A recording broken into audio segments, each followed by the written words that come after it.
вами Игорь Джим в русском медведе. Коротенькое видео по упражнениям. Часто мы делаем упражнения на трицепс, да, не понимая для чего. В армрестлинге для трицепса очень хорошо жим штанги лежа. Но еще есть упражнения, которые хорошо прорабатывают боковую связочку и которые маленько имитируют движение именно в трицепс. Как оно делается? Первое — это ручка. Берем.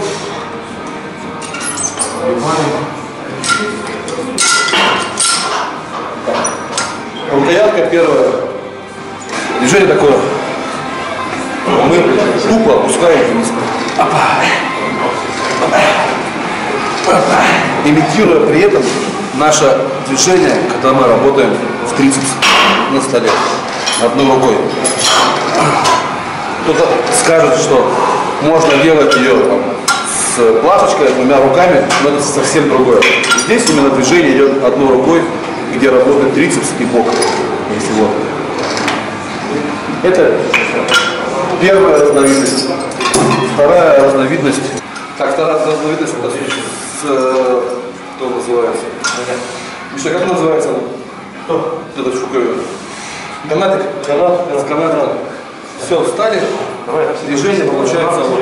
Нет, смотри, что это с тобой делать? Что по холодильникам делать, то и делать. Можно так сделать. Можно ставить именно под борьбу.